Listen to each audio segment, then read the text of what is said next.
I carry the Thai food up the stairs, the plastic bags cutting into my fingers. Pad Thai for her, green curry for me. Tuesday's ritual. Marla loves when I surprise her with lunch on my half days at the clinic. The house feels different when I step inside. Quieter. Her laptop sits open on the kitchen island, screen still glowing. She must be upstairs, probably taking one of her endless work calls. "Marla?" I call out. No answer. The shower's running. I set the food on the counter and glance at her screen. Just checking if she's free to eat. That's all. The email client blinks with new messages, and I see his name before I can look away. Evan Martinez. I know the name. Vice President of Sales at her company. Married, 2 kids. I've met him at office parties. Firm handshake, eye contact, the kind of guy who calls everyone buddy. The subject line reads, "Can't wait for tonight." My hand hovers over the trackpad. I shouldn't. But the cursor moves anyway, and I click. David's working late at the clinic. We have until midnight. Same hotel as last week? The words don't register at first. I read them again, then scroll up to see her response from yesterday. Room 412. I already used the points from our joint account. He never checks the statements anyway. The bags of Thai food sit cooling beside me. Steam fogs the plastic containers. I scroll further back. Weeks of messages. Months. Details that make my stomach turn. Plans made with my credit card points. Dinners charged to accounts I pay for. A conference trip to Denver that was never about conferences. I don't yell. I don't throw anything. I just read. Every message chronicles a piece of my life being carved away. Our anniversary dinner she missed for work. The weekend she couldn't go to my brother's wedding because of a client emergency. All of it mapped out in Times New Roman, 12-point font. The shower stops upstairs. I minimize the email and step back from the laptop. The Thai food containers sit there like evidence of a different version of today.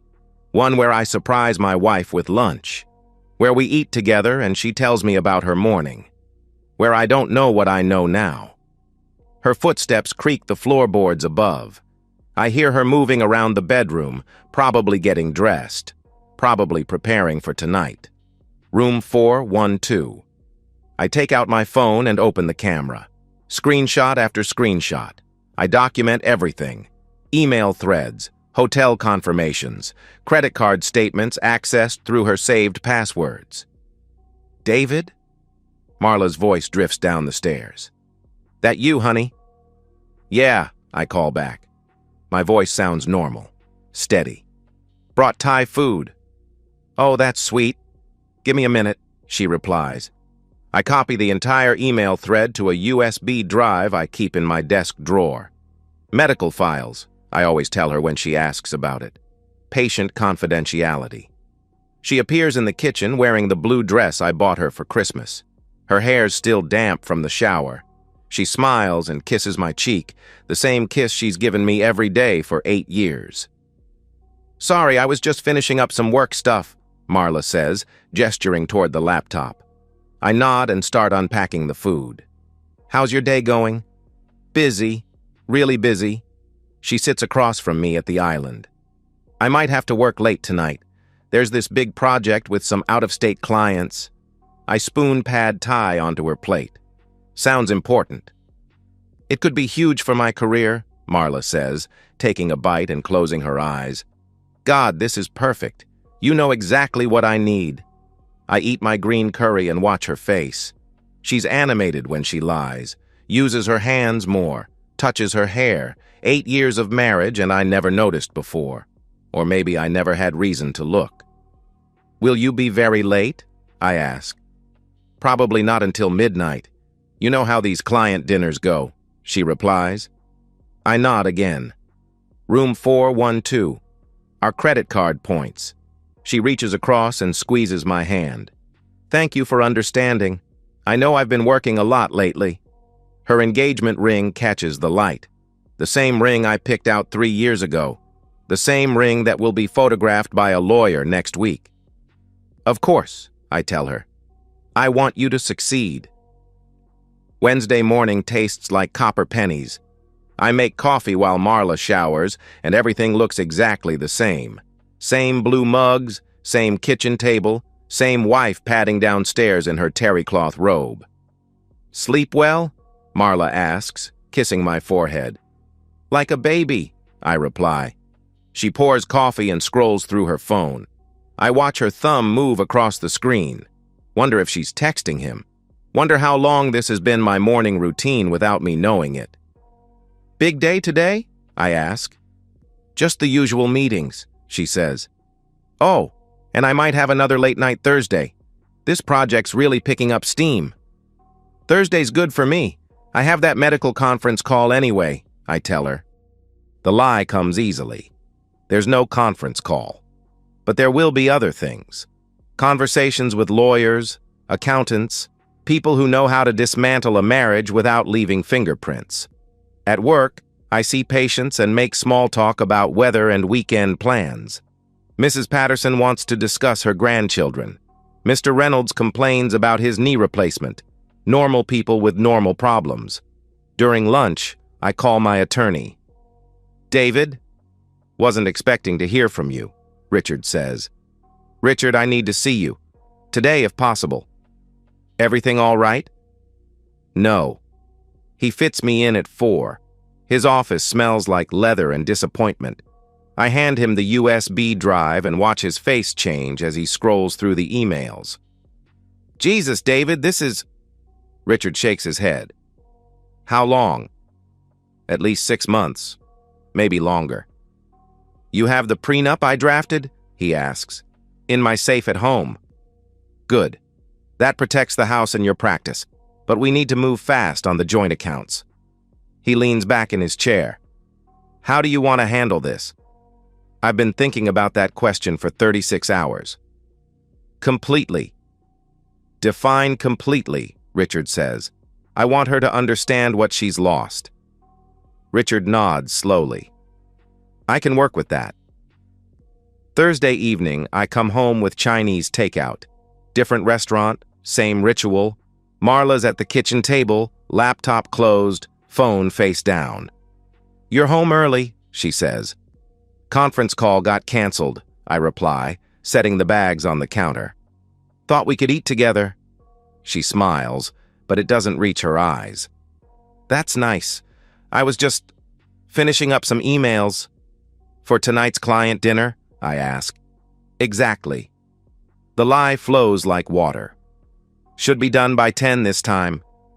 I serve lo mein onto her plate. She talks about her day, about difficult clients and demanding deadlines. Creates an entire fictional universe where her work matters more than our marriage, where late nights mean career advancement instead of hotel rooms. "You know what?" Marla says, reaching across to touch my hand. "I'm really grateful for how supportive you've been. Some husbands would be jealous of all the time I spend at work." "I trust you," I tell her. The words hang in the air like smoke. She squeezes my hand tighter. "I love you, David," she says. "I love you too." And I do. That's the part that makes this hurt. I love the woman who existed before I read those emails. I love the wife who used to tell me about her day without editing out the important parts. I love the person I thought I married, but that person never existed. There's only this woman, sitting across from me, planning to spend our credit card points on another night with someone else's husband.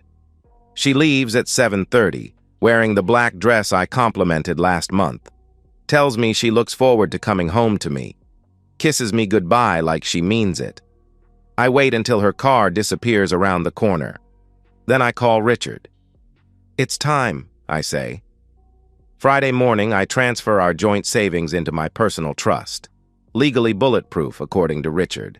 Established before our marriage for medical malpractice protection. Marla signed the papers 3 years ago without reading them. The bank manager, Janet, handles everything with professional discretion.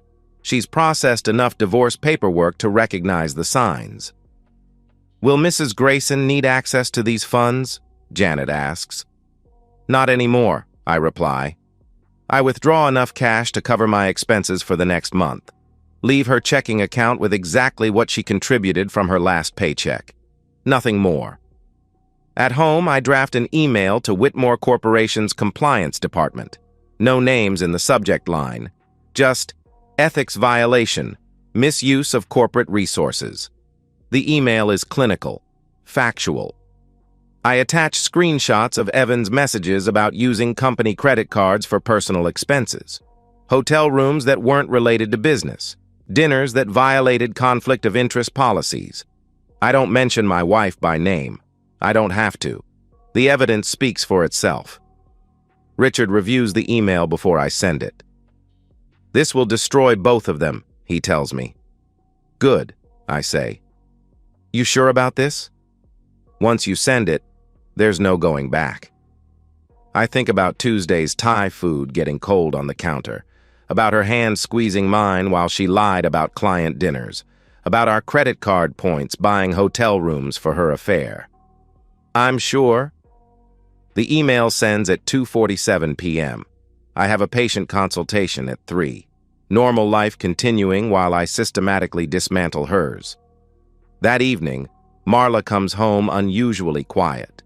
She goes straight upstairs without our usual kitchen table conversation. I hear her on the phone, voice muffled through the bedroom door. She comes down an hour later, pale. Everything okay? I ask. Just work stuff. Really stressful day, Marla replies. I nod and return to my medical journal. She sits beside me on the couch, closer than usual, rests her head on my shoulder. David, she says. Yeah? If something happened at work, something really bad, you'd still love me, right? I close the journal and look at her. Her eyes are red. She's been crying. Of course, I tell her. We're married, for better or worse. She curls against me and I stroke her hair like I have 1,000 times before. She feels smaller somehow, fragile. I need to tell you something, Marla whispers. My hand stops moving. What? She's quiet for so long I think she's fallen asleep. Then, never mind. It's not important. Saturday morning I make pancakes. Old recipe from my mother. Marla pushes them around her plate without eating. You feeling all right? I ask. Just tired, she says. Her phone buzzes constantly. Text after text. She ignores them all. I spend the afternoon in my study, organizing financial documents, bank statements, investment accounts, the prenup that protects everything I owned before our marriage, the house, my practice, my future. Sunday, I send one more email. This one goes to Harold and Margaret Walsh, Marla's parents, conservative Catholics who still believe marriage is sacred, who raised their daughter to value commitment and faithfulness above all else. I don't write anything in the body of the email. Just forward the entire thread between Marla and Evan. Let them read their daughter's words in her own voice. Harold's response comes back within an hour. 2 words. We're ashamed. That's all. No phone call, no request for explanation. Just shame, delivered with the efficiency of a man who doesn't waste words on lost causes. I delete the email thread and clear my browser history. Cover my tracks like I'm committing a crime instead of revealing one. Marla spends Sunday in bed. Says she has a migraine. I bring her water and aspirin, and she looks at me like I'm a stranger. Why are you being so nice to me? She asks. You're my wife, I reply. She starts crying then. Not gentle tears, but gut-wrenching sobs that shake the bed. I sit beside her and rub her back until she falls asleep. Monday morning, everything changes. Marla's phone rings while she's brushing her teeth. Unknown number. She lets it go to voicemail, but it rings again immediately. Marla Walsh? The voice is crisp, professional. This is Jennifer Kim from Human Resources at Whitmore Corporation. We need you to come in this morning, 9 o'clock. I'm getting dressed when she hangs up. Her face has gone completely white. What was that about? I ask. I don't know. HR wants to see me, Marla replies. She tries to sound casual, but her hands shake as she applies mascara. Misses her lashes twice. Probably just routine stuff, I tell her. You know how corporate is. She nods, but we both know HR doesn't call emergency meetings for routine stuff. I kiss her goodbye at the door. She clings to me longer than usual. I love you, Marla says. Love you too, I reply. Her car backs out of the driveway at 8:45. I watch from the living room window until she disappears around the corner. At 9:37, my phone buzzes. Text message from Marla. They're firing me. No explanation, no details. Just 5 words that confirm what I already know. I don't respond. Another text at 10:15. Evans resigned. Then, someone reported us. Then, David, I need to come home. I turn off my phone. The afternoon stretches like dental surgery. I see patients and pretend to care about their problems. Mrs. Chen's diabetes, Mr. Foster's high blood pressure, real issues that have solutions. At 5 o'clock, I drive home through suburban streets that look exactly the same as they did this morning. Same mailboxes, same lawns, same life, except now my wife knows what I know. Her car sits in the driveway, engine cold. She's been home for hours. I find her at the kitchen table still wearing her work clothes. The clothes she put on this morning believing she still had a job. A stack of papers sits in front of her. Termination documents, security badge surrender forms, the bureaucratic debris of a career ending in disgrace. David, Marla says. Her voice is barely a whisper. I hang my keys on the hook by the door. How was your day? She looks at me like I've slapped her. You know how my day was. Do I ask. Someone sent HR our emails, mine and Evans. She pushes the papers toward me. They fired me for misuse of company resources and violation of ethics policies. I pick up the termination letter. Read it slowly. The language is formal but devastating. Immediate termination. Forfeiture of severance. Professional references declined. That's terrible, I say. Any idea who might have reported you? Her eyes narrow. You tell me. I set the papers back on the table. Meet her gaze directly. I have no idea what you're talking about. Someone had access to our private emails, David. Someone who wanted to destroy us, she says. Us? I ask. Me and Evan. Ah. I nod. Right. You and Evan. She stands up so fast her chair tips backward. Don't do that. Don't act like you don't know what's been happening. What's been happening, Marla? I ask. Her face crumples. I made a mistake, a huge, terrible mistake, but I never meant for it to go this far. What mistake? You know, she says. Say it. She wraps her arms around herself. I was having an affair. The words hang between us like a bridge neither of us wants to cross. With Evan Martinez, I say. Yes. For how long? 6 months, Marla replies. Using our credit card points for hotel rooms? She flinches. Yes. Lying to me about client dinners and conferences? Yes. Planning to see him tonight after lying about working late? Yes. The word comes out like a sob. I nod and walk to the refrigerator. Open it. Look inside. Nothing I want to eat. I'm going to file for divorce, I tell her. She makes a sound like air leaving a punctured tire. David, please. We can work through this. I'll do anything. No, I say. I love you. I chose you. I married you, Marla pleads. I close the refrigerator and turn to face her. You chose him every night for 6 months. You chose him when you used our money to pay for hotel rooms. You chose him when you lied to my face about client dinners. I was confused. It didn't mean anything, she says. It meant everything. Her phone buzzes on the table. Text message. She glances at it, then at me. It's my dad, Marla says. He says Mom won't talk to me. That's unfortunate, I reply. David, someone sent them the emails too. My parents know everything. I shrug. Truth has a way of getting out.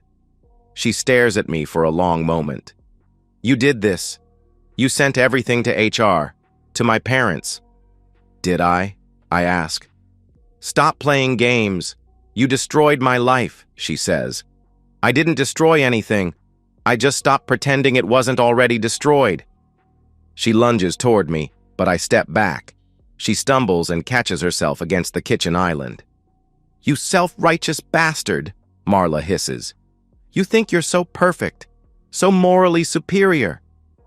I think I'm married to someone who used our anniversary dinner to plan hotel visits with another man, I reply. That stops her cold. She remembers that night.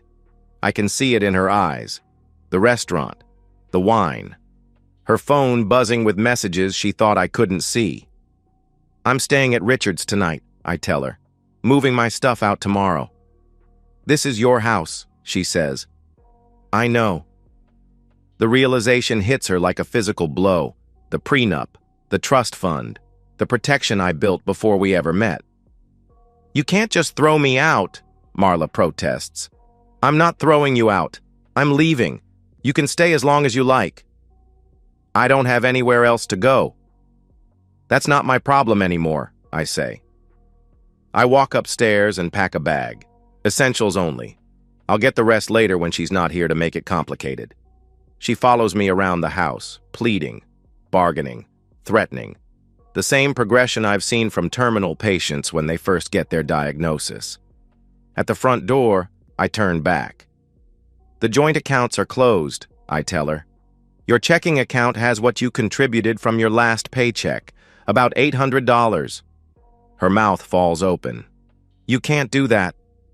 It's done. I'll get a lawyer, Marla threatens. Good luck paying for one, I reply. I leave her standing in the doorway of what used to be our home. In my rearview mirror, I see her collapse onto the front steps. My phone stays off for the rest of the night. Tuesday morning brings official confirmations. Richard forwards me the termination notice from Whitmore Corporation. Professional language that translates to complete disgrace. Marla Walsh is officially unemployed, disgraced, and unemployable in her field. The efficiency is beautiful. One email to HR, and her entire career evaporates. Wednesday, Evan Martinez's resignation letter makes the rounds through industry contacts. Pursuing other opportunities, it claims. But everyone knows what that means when it comes this fast after termination rumors. I spend the morning at Richard's office, signing divorce papers. The prenup makes everything clean, simple. What's mine stays mine. What's hers becomes irrelevant. She'll contest it, Richard warns. Let her try, I say. Without income, she can't afford representation. I know. Thursday afternoon, Richard calls with an update. Whitmore's legal department contacted me. They're not pursuing criminal charges, but they want full restitution for misused funds, about $12,000. Does she have it? I ask. Not anymore, he replies. The number shouldn't satisfy me, but it does. $12,000 in hotel rooms and dinners. Our marriage purchased one night at a time with my money. Friday brings the final piece. I'm reviewing patient files when my assistant Janet knocks on my office door. Dr. Grayson? There's a woman here to see you. Says she's your wife, Janet announces. I look up from the charts. Former wife, and no, I don't have time to see her. She seems upset. She can make an appointment like everyone else, I tell her. Janet nods and closes the door. 10 minutes later, she's back. She left this. She hands me an envelope with my name written in Marla's careful script. I wait until Janet leaves before opening it. Single sheet of paper. Her handwriting shaky but legible. David, I know what you did. I know you planned this. Destroyed my job, my family, my life. For what? Revenge? Justice? Some twisted sense of satisfaction? You want to know the truth? I was going to end it with Evan. That night you brought Thai food home, I was upstairs deciding how to tell him it was over. I chose you. I was choosing you. But you'd already decided to destroy me. I hope you're happy. I hope this gives you whatever you were looking for. Because you didn't just end our marriage, David. You ended me. I loved you. Despite everything, I loved you until the very end. Marla.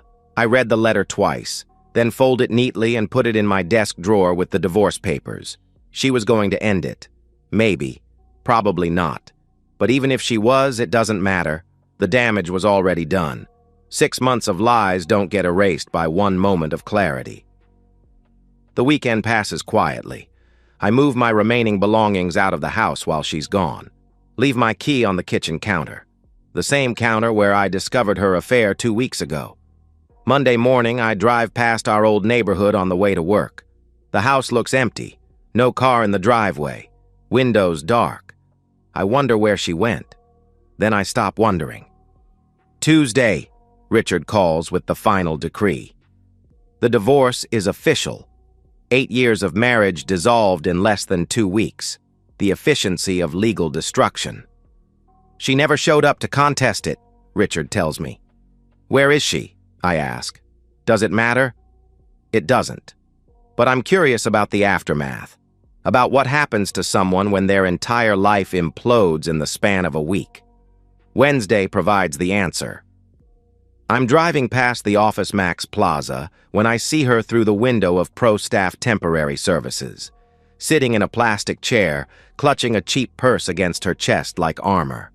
Her hair is different, shorter, darker. The expensive highlights grown out and chopped off by someone who learned cutting hair from YouTube videos. I park and walk inside. Tell the receptionist I need copies made.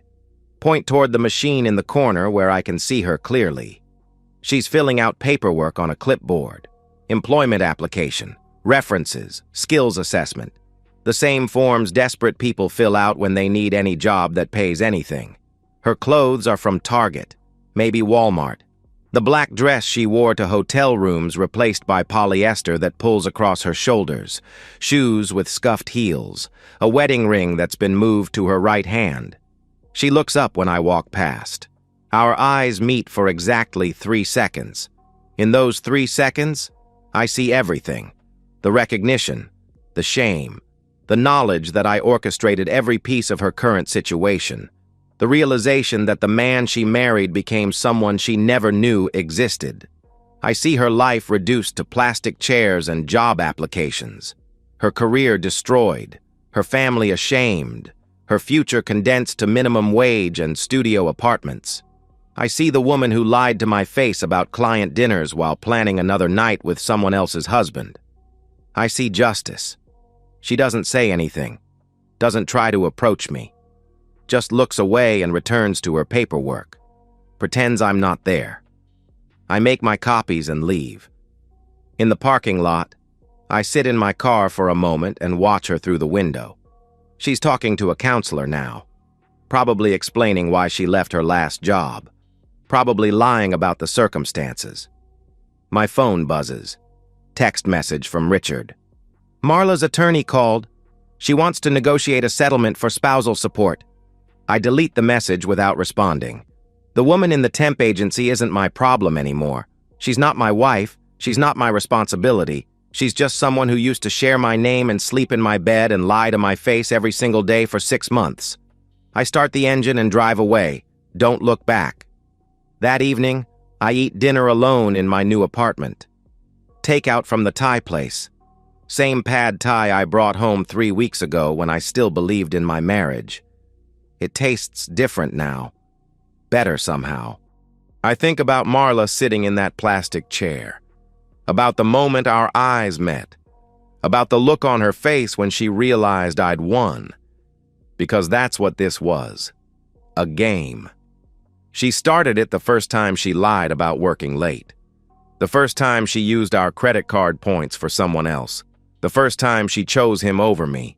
She just didn't realize we were playing until the game was over. I finish my dinner and wash the dishes. Normal Tuesday night routine. Same as always, except now I don't have to pretend I don't know where my wife really is. Outside my window, the city continues its indifferent existence. People falling in love and getting married and cheating on each other and destroying everything they once claimed to value. But that's not my story anymore. My story ends with 3 seconds of eye contact in a temp agency. with the woman who destroyed our marriage reduced to begging for minimum wage work, with justice served cold and precise and completely satisfying. I turn off the lights and go to bed. Sleep comes easily now. The dreams, when they come, are peaceful. And that's the end of today's story. If you enjoyed it, please give this video a thumbs up and drop a comment below. Your support helps the algorithm push my content further. If you're new to the channel, don't forget to hit that subscribe button. It really helps me keep creating more stories for you. Thanks for watching, and I'll see you in the next one.